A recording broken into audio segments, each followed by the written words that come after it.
بسم اللہ الرحمن الرحیم۔ شروع اللہ کے نام سے جو بڑا مہربان نہایت رحم والا ہے۔ السلام علیکم ورحمۃ اللہ وبرکاتہ۔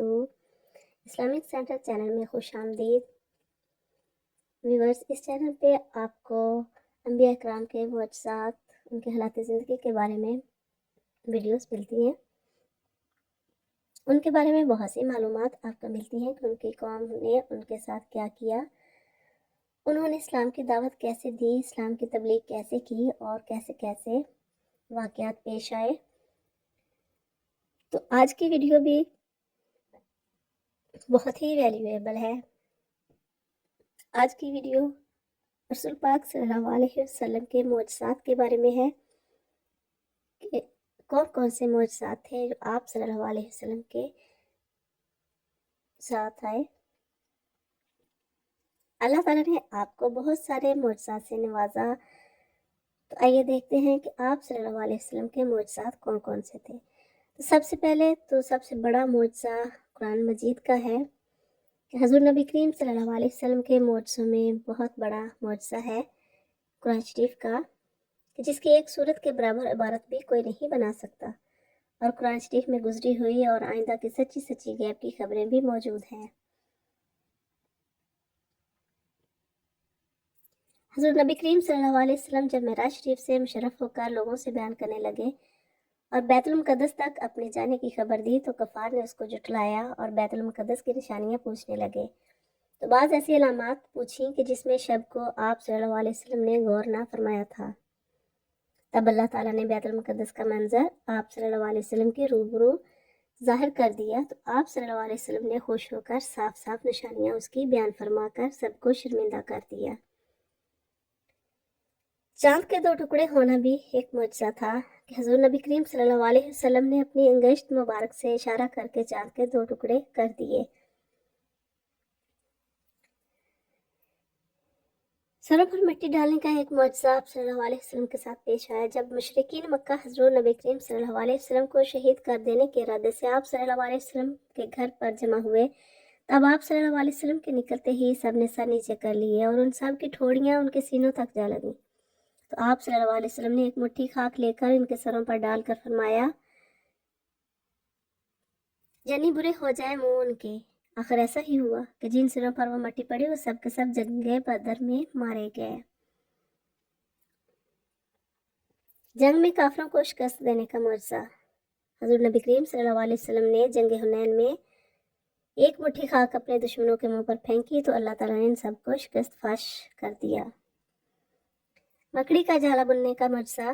نبی کریم صلی اللہ علیہ وسلم جب غار حرا میں جا کر چھپے تو مکڑی نے اس غار کے منہ پر جالا لا دیا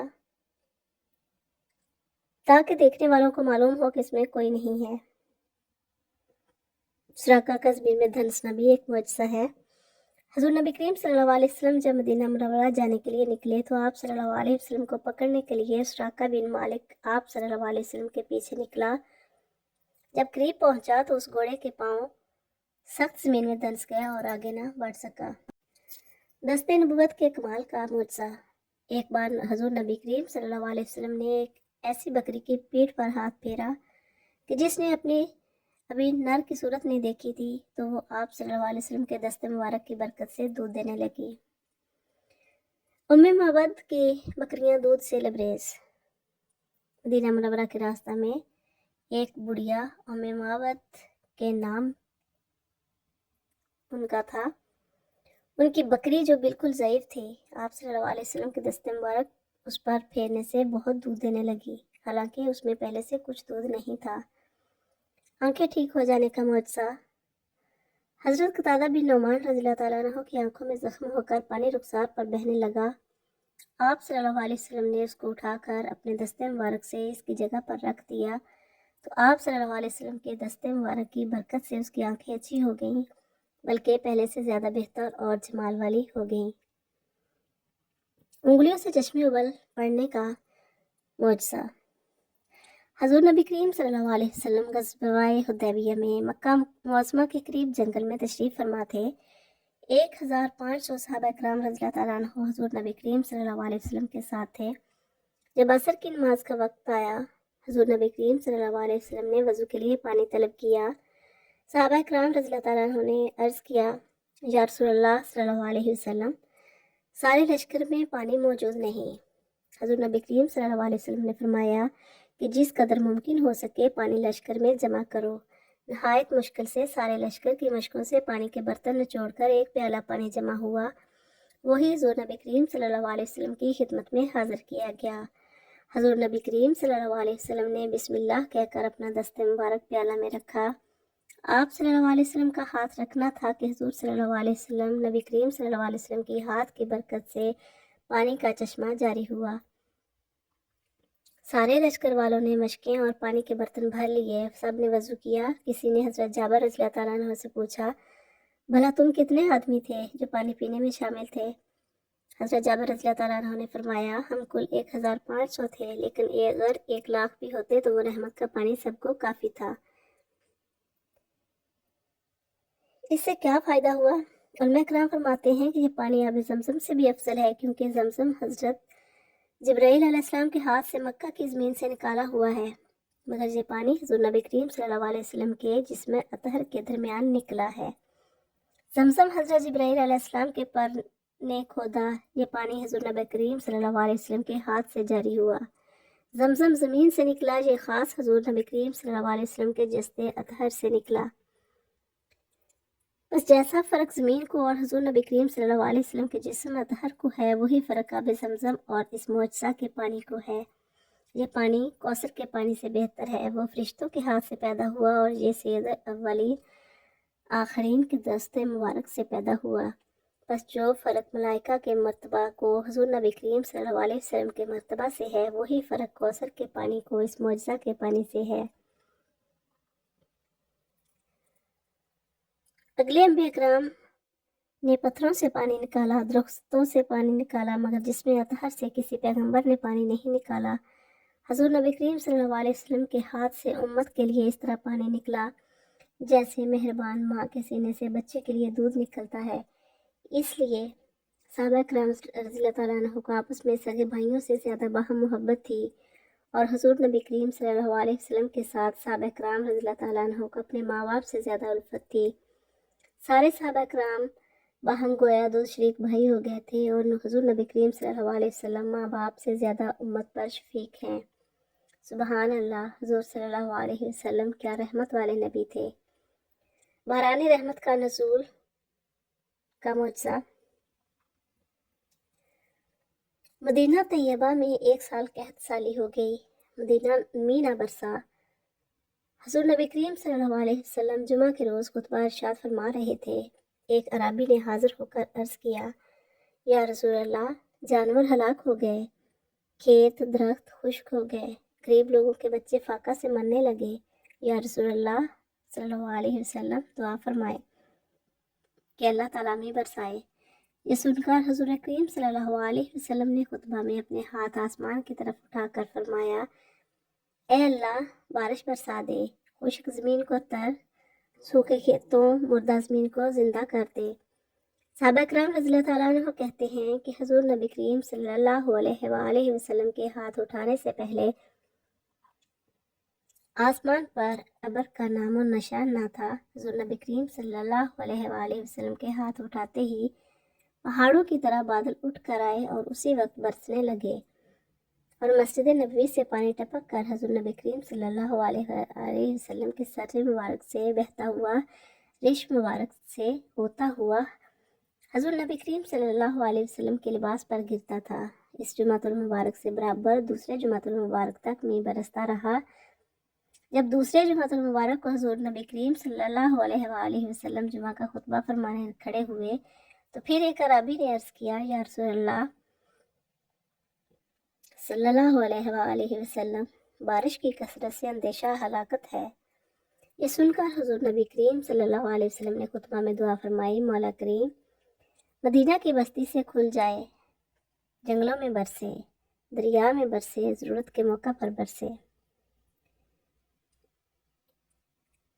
ابو طالب کو خشک زمین سے شیریں پانی پلانا جس مبارک نبی صلی اللہ علیہ وسلم کا ادنا فریضہ تھا، برا حشر میں جب حضور نبی کریم صلی اللہ علیہ وسلم حوض کوثر پر ہوں گے اور آپ صلی اللہ علیہ وسلم کی امت کے مسلمان پیاسے حشر کی پیاس کی شکایت کرتے ہوئے حضور صلی اللہ علیہ وسلم کے پاس حاضر ہوں گے، تب کس طرح آپ صلی اللہ علیہ وسلم ہر پیاسے کو شاد نہ فرمائیں گے؟ آپ صلی اللہ علیہ وسلم ضرور سراب فرمائیں گے، 50,000 برس کی پیاس ضرور بجھائیں گے۔ درختوں کا اکٹھے ہونے کا واقعہ، درختوں کے اکٹھے ہونے کا معجزہ۔ ایک دن سفر کے موقع پر حضور نبی کریم صلی اللہ علیہ وسلم نے حضرت اسامہ رضی اللہ تعالیٰ عنہ سے فرمایا، اے اسامہ، استنجا کرنے کے قابل کوئی پردہ کی جگہ ہے؟ حضرت اسامہ رضی اللہ تعالیٰ عنہ نے عرض کیا، یا رسول اللہ صلی اللہ علیہ وسلم، دور تک صحابہ کا لشکر ٹھہرا ہوا ہے اور جہاں قریب میں کوئی جگہ قابل پردہ نظر نہیں آتی۔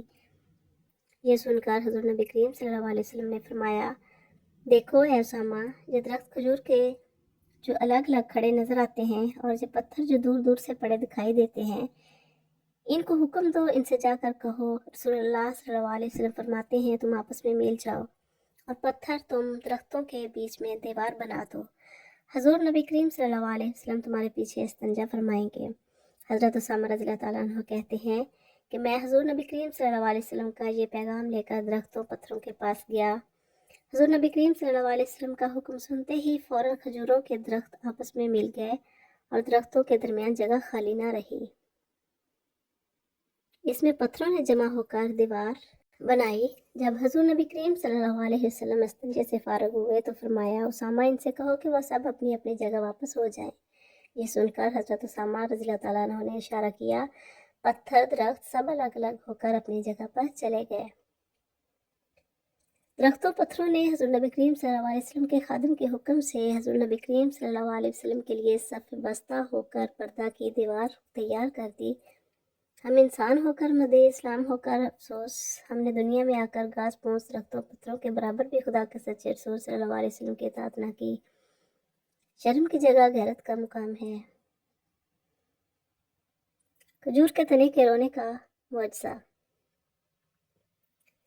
حضور نبی کریم صلی اللہ علیہ وسلم ہجرت فرما کر مدینہ تشریف لے گئے۔ جب حضور نبی کریم صلی اللہ علیہ وسلم کو خطبہ فرمانے کی ضرورت ہوتی تو آپ صلی اللہ علیہ وسلم مسجد کے ستون سے جو خشک کھجور کا درخت تھا پشت مبارک لگا کر خطبہ فرماتے تھے۔ ایک دن ایک انصاری عورت نے عرض کیا، یا رسول اللہ، اگر آپ فرمائیں تو یہ انصاری اپنے غلام سے جو بڑھئی کا کام جانتا ہے آقا کے لیے ایک لکڑی کا ممبر بنوا دے۔ حضور نبی کریم صلی اللہ علیہ وسلم نے ارشاد فرمایا، اچھا۔ یہ سن کر وہ عورت چلی گئی اور 2-3 روز کے بعد 3 سیڑھی کا ممبر بنوا کر لائی اور حضور نبی کریم صلی اللہ علیہ وسلم کی خدمت میں پیش کیا۔ حضور نبی کریم صلی اللہ علیہ وسلم اس قدیمی لکڑی کو چھوڑ کر ممبر پر جلوہ فرما ہوئے۔ حضور نبی کریم صلی اللہ علیہ وسلم نے تھوڑا سا خطبہ فرمایا تھا کہ اس خشک ستون سے رونے کی آوازیں، چیخیں مارنے کی صدائیں بلند ہوئیں، ہچکیاں لینا، سسکیاں بھرنا، بچہ کی طرح ماں کی جدائی میں چیخیں مار کر رونا، گل مچانا شروع ہو کیا۔ حضور نبی کریم صلی اللہ علیہ وسلم ستون کے رونے سے بے چین ہو گئے، ممبر سے اتر کر اس رونے والے اور عشق رسول میں جان کھو دینے والے ستون کے پاس آئے، اسے گلے لگا کر بہت تسلی دی، اس سے کلام کیا، اسے خاموش کیا۔ حضور نبی کریم صلی اللہ علیہ وسلم نے فرمایا، اے ستون، تیرا کیا مطلب ہے؟ تو کیوں روتا ہے؟ ستون نے عرض کیا، یا رسول اللہ، رونے کا سبب جان دینے کے باعث محبوب صلی اللہ علیہ وسلم دو جہاں کی جدائی ہے۔ یا رسول اللہ صلی اللہ علیہ وسلم، پہلے تو آپ صلی اللہ علیہ وسلم مجھ سے کمر لگا کر خطبہ فرماتے تھے اور میں آپ صلی اللہ علیہ وسلم کے جمال اور حبیب رب العالمین کے وصال سے مشرف اور رہا کرتا تھا، مگر اب میری کم نصیبی محرومی قسمت سے آپ صلی اللہ علیہ وسلم مجھے چھوڑ کر ممبر پر اجلاس فرمانے تشریف لے گئے۔ حضور نبی کریم صلی اللہ علیہ وسلم نے فرمایا، اے ستون، اگر تو چاہے تو اللہ تجھے دنیا میں سرسبز کر دے، یہاں تیرے پھل اولیاء اللہ کھائیں گے۔ ستون نے عرض کیا، یا رسول اللہ، میں وہی بات پسند کرتا ہوں جس کی بقا ہمیشہ رہے، میں فانی بقا کو پسند نہیں کرتا، بلکہ مجھے آخرت کی زندگی ملنی چاہیے جہاں میرے پھل اولیاء کھائیں۔ سبحان اللہ!